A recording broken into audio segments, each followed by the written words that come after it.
Hi, so today I wanted to make a video on my missed miscarriage.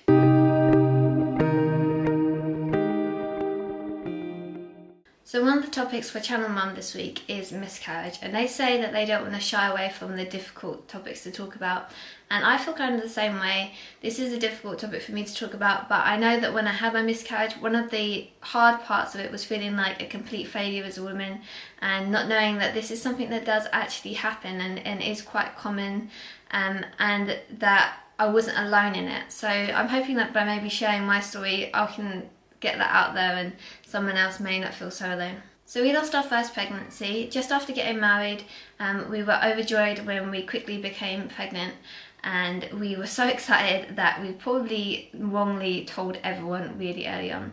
We initially waited, we were like, okay, we're going to wait till the 12-week mark and we're going to be sensible about this. But I ended up having a scan quite early on because I was actually being what I thought maybe a bit of a paranoid first-time mum. I was having these cramps, like period-type cramps, and to me I was like, why am I having period cramps when I'm 6 weeks pregnant? I shouldn't be having period cramps. So I called our local early pregnancy unit, and they reassured me and said, you know what, that is totally normal. Everything's growing down there and stretching. You're going to be feeling some discomfort. Don't worry about it. So I waited another day, but the cramps seemed to be getting worse. And I felt quite anxious about it again, so I called them up again, and probably just to get me to stop ringing at that point, I said, do you know what, come in, we'll do a scan, we'll check you over, we'll reassure you. So he came in, we managed to get an appointment the same day, and they had to do an internal scan. So you get like this implement coming towards you that looks quite scary, but actually it wasn't that bad at all. They don't like put it far in or anything. So yeah, I had an internal scan, and up on the screen came a sac. You could see the yolk sac there, the sort of technician pointed out to us, and you could see what they called a fetal pole, and the very start of a little flicker, like a little heartbeat, but it wasn't going like fast. It didn't tell us how many beats per minute it was, and that was it. That was the scan. So we left that feeling a little bit unsure, but they take you into another room afterwards and you speak to a midwife. And the midwife explained sort of the results of the scan, that we were early on, it was only 6 weeks, that everything was there that should be there. There was a sac, there was a yolk, there was a fetal pole, and the heartbeat may have just started beating that day, which would why it would be slow. That I was young, that she wasn't concerned, and that come back in another 2 weeks and hopefully we'd see more then. So we left that appointment feeling like really excited and really positive, and that in 2 weeks time we were going to come back and see more of a baby.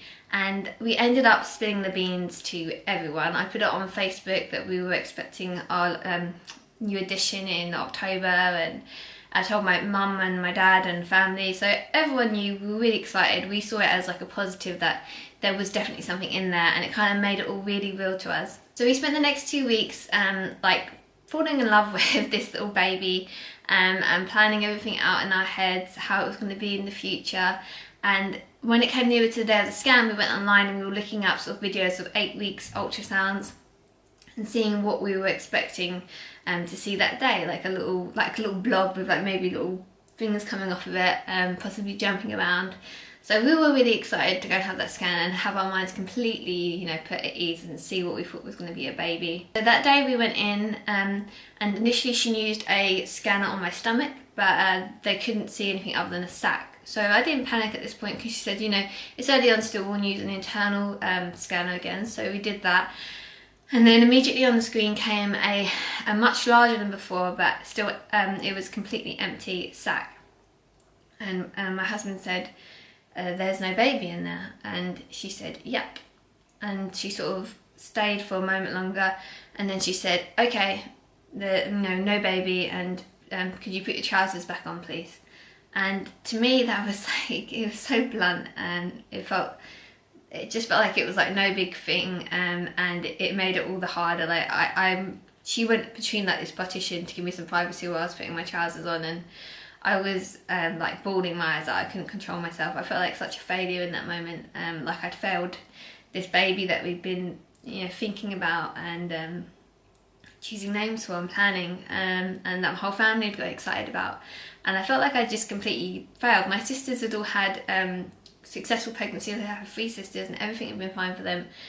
And in that moment, it just felt like everything was crashing down around me, and that I, you know, couldn't even do something that I was meant to do. I was meant to be able to provide a safe home for my baby to grow, and what had I done wrong? That's how I felt. So we went in to see the midwife again after that, and she explained our results and said, it seems to me like you had a miscarriage. So the baby that had stopped developing early on, for whatever reason, possibly like genetic abnormalities or something, she said. So the body had stopped developing the baby, but I was still holding on to the sac and still developing like the placenta and stuff as though the baby was in there. So my body hadn't like let go of it yet, which is why I was still experiencing some pregnancy symptoms, although my morning sickness and stuff had really tapered out at that point. So she said that she'd recommend either having a tablet, like a pessary thing, you go into the hospital and the baby comes up that way, or sort of like surgical removal of it. They would do it for you, you would go under and they would remove it. I was so overwhelmed at that moment that I said, can we just go home and think about this? And when we went home, I went into full-on denial mode.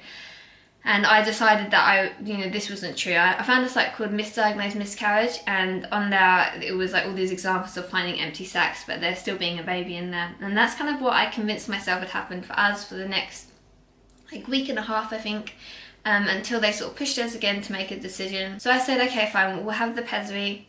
I just didn't want to. I felt like I didn't want to just like go to sleep and it be over. I wanted it to be like part of it. I wanted to know like what happened. That just, to me, that felt like more of a closure on the situation, and so I needed that. That's the option that worked for me and that I went for. So when the day came, it was really hard. It was in this sort of section, like pregnancy section, midwifery section, where they had all the scans, and you could see women coming through with their babies and with these big round bellies, and other women sort of like in the hallway excitedly looking at their scan photos. And I kind of felt like that should be me, that I should be the one coming up to my 12-week scan now. I should be having a baby, but instead I'm sort of like doing this. And that was, I can't imagine how much harder it is for people that are further along, because it was really hard just having, seeing that little flicker of a heartbeat and having that taken away, and just feeling sort of like a loss, really. So the midwives dealing with it all were really lovely. They inserted a pessary, and we were there from about 8 till 5, I think. It was quite a long day, and it was a lot more painful than I was expecting it to be. I was given morphine, which helped a bit, but essentially I had to pass everything into these little bed pans that they gave you, so that they could check on what had come out and know when it was over.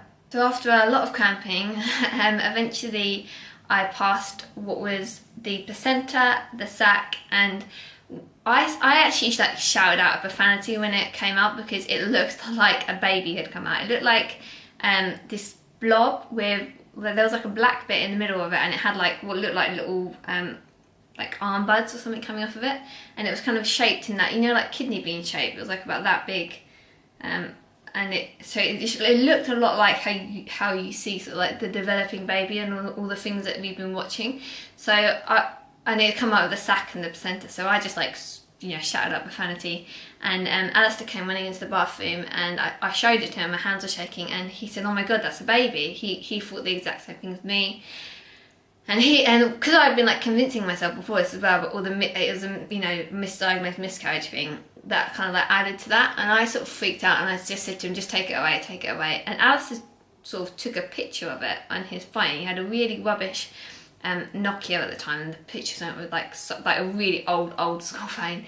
The picture was so grainy, and his hand was shaking, so it didn't come out that great. You could see like the 3 things in it, but it was so blurry. Anyway, he took this to the midwives, and he said to them in tears, I could hear him through the hallway, "Is that the baby?" And they said to him, "Yes."